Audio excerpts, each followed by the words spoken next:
Global geopolitical and economic shifts are creating new challenges. So how is Japan using strategic investment to strengthen resilience at home and abroad? We talked to a panel of experts at the Euronews Hub at the World Economic Forum to find out, and here are some highlights of what we heard.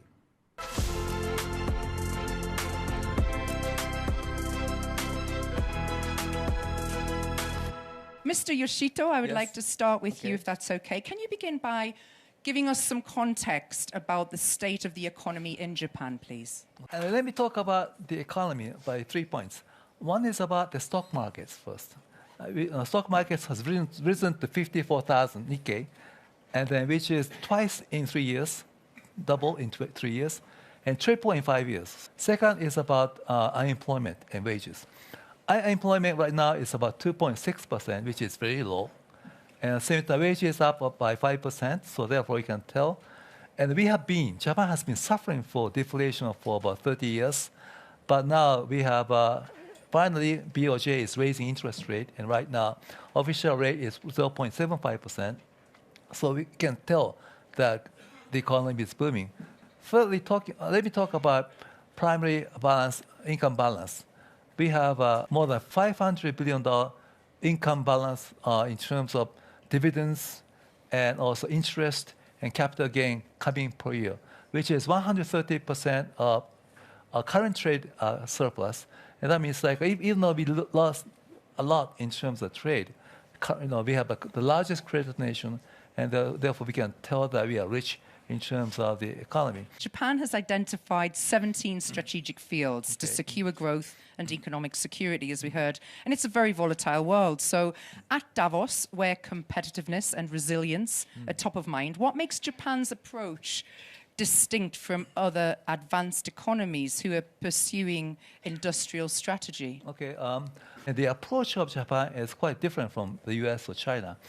In case of US or China, it's more about top-down approach and pinpoint and winners, and they subsidize them.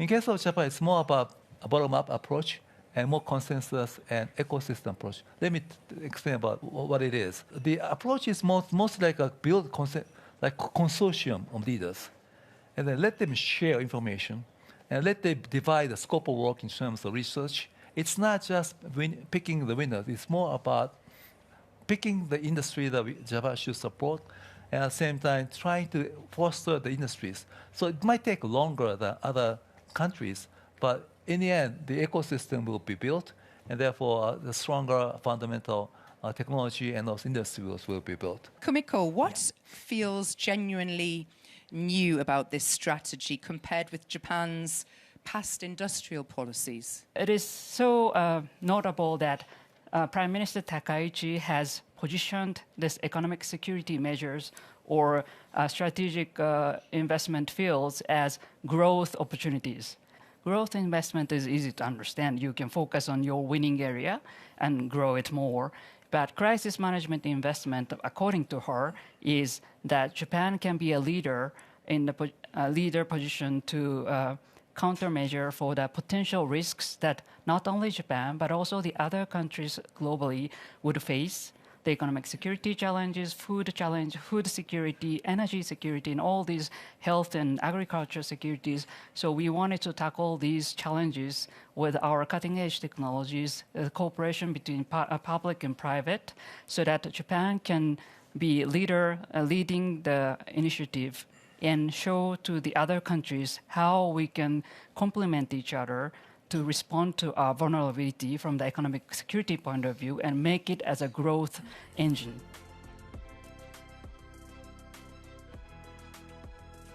I'm with the Klingendahl Institute in The Hague, and we focus on the geo-economic landscape. And I'm sorry to have to say here that the positive outlook for the Japanese economy that we heard it is even more impressive when you look at the outside world, where we see a revisionist China that has been coercing Japan and Europe, weaponizing trade and economics. We've seen a revisionist Russia as well, invading Ukraine and threatening NATO and its allies.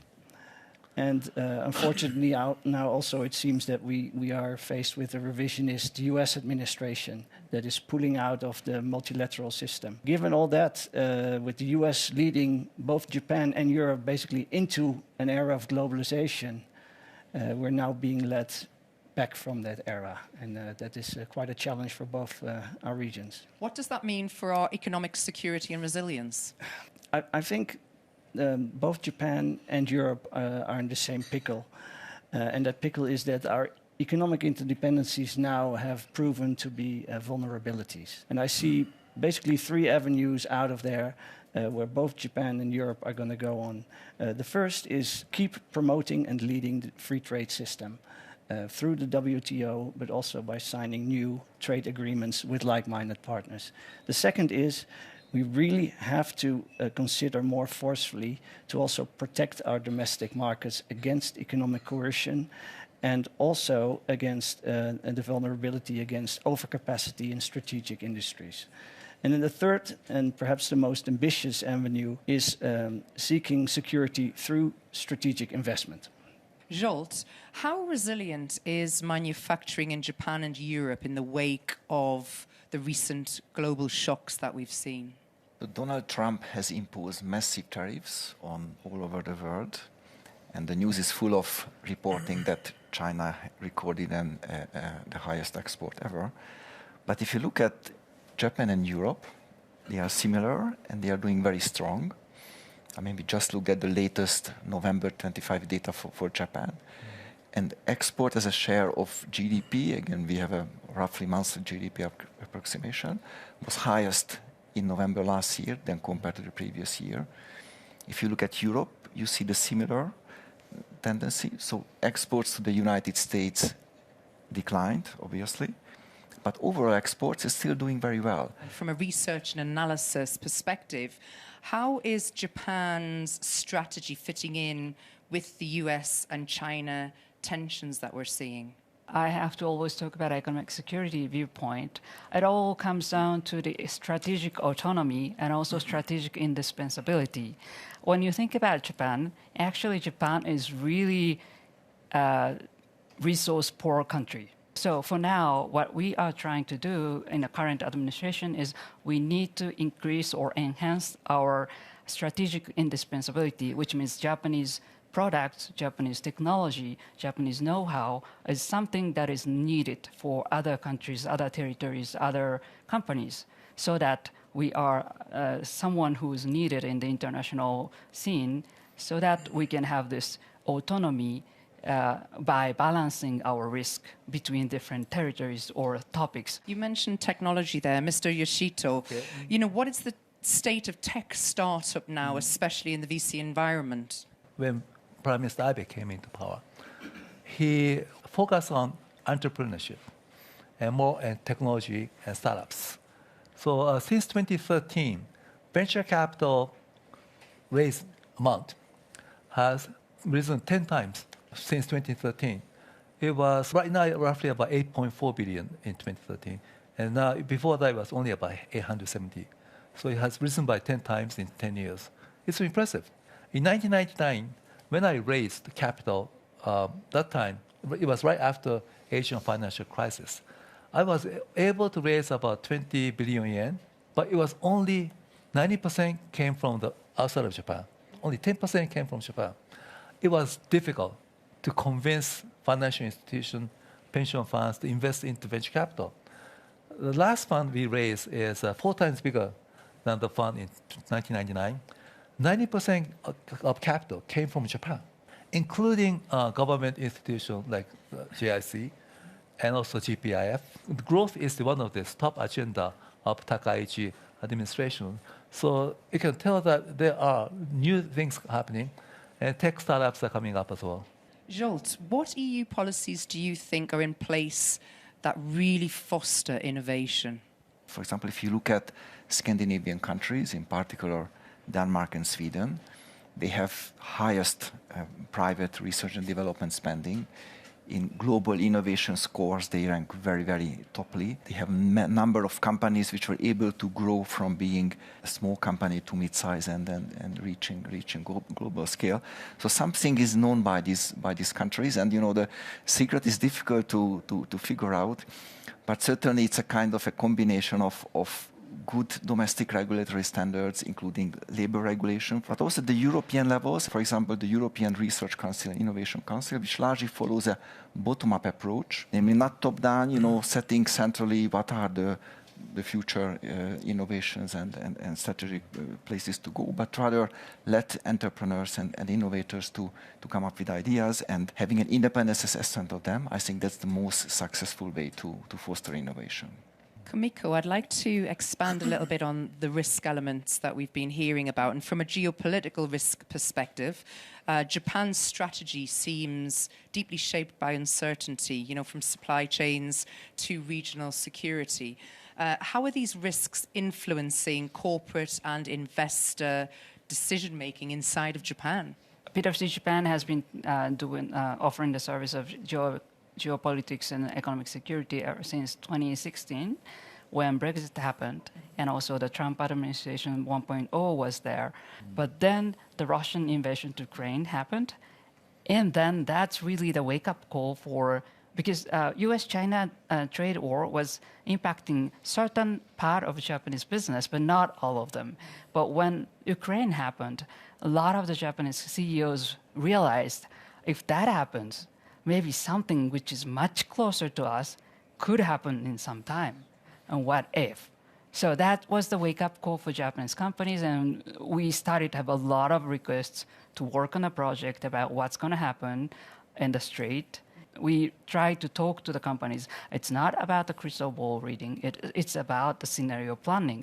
You have to have different potential scenarios, and you have to make sure that you compare your strategy with the scenarios, potential scenarios, good and bad, and you have to make strategic decisions until which point you prepare to mitigate the risk, or until what kind of risks you can swallow still having the business going on. I hope you've brought your crystal ball with you for our next question.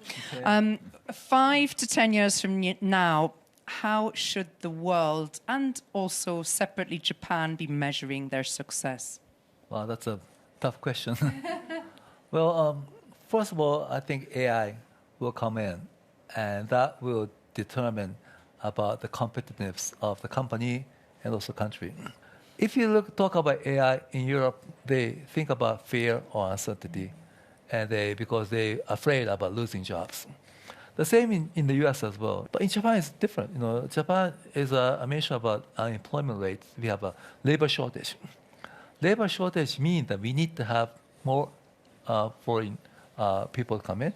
At the same time, we have to utilize more female and also like elderly person as well. At the same time, we have to use AI as much as possible and robotics. And the approach of Japan in terms of AI and robotics are very different from the US or Europe, because we have been used to animation or manga. So the acceptance of society into AI are quite good. At the same time, Japanese companies are kind of securing jobs by, even though we adopt new technology, we retain the employees, we re-educate it so that kind of like job security is there. I'm going to ask the other panelists if they can, in one sentence, answer what is the single most important factor that will determine whether Japan successfully moves from strategy to strength. So, Jan, we'll start with you on the end. If I may comment it from a European angle, a success would be if the Japanese ecosystems manage to successfully co-invest with European industries in the challenges of tomorrow for resilience and technology development. Thank you. I think the success would come if new innovators and new innovations will be able to bring and also challenge incumbents. In Japan, there are lots of big companies. They are doing well, but I think they also need some shake-up to be more productive, and young innovators can make that shift. I would echo what the theme of this year's Davos, dialogue and spirit of dialogue and collaboration, because no one state can establish economic security standalone. I think for the humanity of the world, we have to move forward for discussing about climate change and also about AI regulations. We'll leave it here, but you can watch the full debate on Euronews.com. Thanks for watching.